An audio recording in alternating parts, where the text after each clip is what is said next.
I know you've answered this from your mailbag on Doug Pound Daily as well.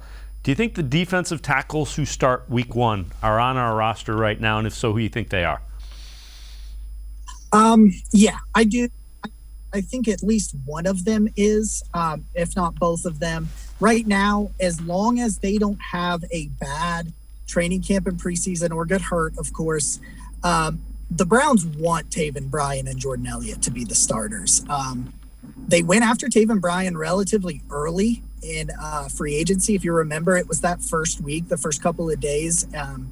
You were waiting for like a big signing, and it was almost like Taven Bryan was the only one for them after, obviously the Watson situation.